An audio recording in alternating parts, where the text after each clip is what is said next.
La matinale d'Europe 1, 6h30, 9h. Thomas Soto. Le débrief de la matinale étant fort de ce que vous avez entendu ce matin sur Europe 1. La campagne de Benoît Hamon ne prend pas, c'est la campagne invisible selon notre éditorialiste politique Antonin André. Écoutez, c'était à 7h40. Benoît Hamon, en fait, il est resté bloqué dans la campagne des primaires, il n'a rien changé. C'est un peu la campagne des castors juniors avec Riri, Fifi et Loulou à la baguette. En 2012, François Hollande, candidat, vous aviez Manuel Valls, patron de la com, Pierre Moscovici, directeur de campagne, Julien Drey dans le cœur de la machine. Benoît Hamon, lui, fait campagne avec ses potes habitués des réunions étudiantes et des Agora Live où les animateurs d'associations culturelles évoquent la mise en péril du spectacle vivant. On est très très loin d'une campagne tournée vers les Français et des enjeux d'une présidentielle. Écoutez ce qu'en dit une ministre. Juliette Méadel, la secrétaire d'État chargée de l'aide aux victimes, ne semble pas non plus convaincue par Benoît Hamon, en tout cas pour l'instant. Juliette Méadel qui était mon invitée à 7h45. J'avoue que la campagne me surprend. Et je voudrais que l'Europe soit au cœur de la campagne de Benoît Hamon. Et ça n'est pas le cas pour l'instant. Est-ce que vous voterez oui ou non pour Benoît Hamon? Toujours pas sûr. Il reste quelques jours. J'ai des réserves. J'ai dit que je respectais les règles de mon parti. Mais j'ai des réserves aujourd'hui. Voilà, un anesthésiste de Besançon qui jusque-là avait très bonne réputation a été mis en examen hier soir. Il est soupçonné d'avoir volontairement empoisonné 7 de ses patients. 2 en sont morts. Écoutez les informations de Chanel Petit. C'était l'ouverture du journal de 7h tout à l'heure.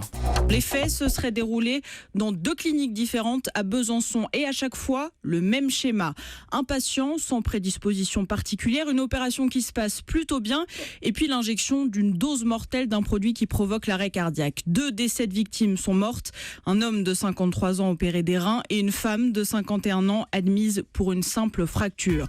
Et puis c'est une vraie révolution. Des chercheurs américains ont trouvé la solution pour conserver des organes avant de les greffer. Jusque-là, c'était impossible. Écoutez donc cette innovation que nous racontait Anis Mbida tout à l'heure à 7h10.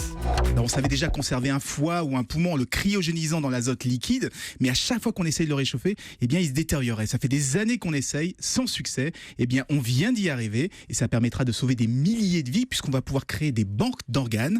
Donc, je dirais que d'ici 4 ou 5 ans, on pourra stocker des organes humains et à transplanter et donc plus de liste d'attente de greffe. Anis Mbida, c'est l'innovation à 7h10 et c'est le Made in France à 6h40 tous les matins sur Europe 1. On retrouve évidemment sur europe1.fr. Et puis ce soir à l'antenne, M6 fête ses 30 ans. Ça commence à 21h, soirée spéciale.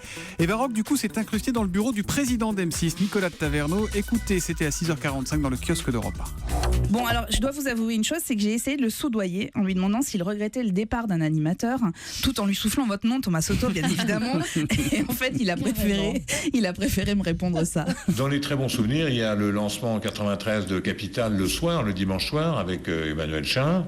C'était une formidable émission. D'ailleurs, il y a eu des animateurs et des journalistes tout à fait compétents qui l'ont animé pendant de longues années, n'est-ce pas, Thomas?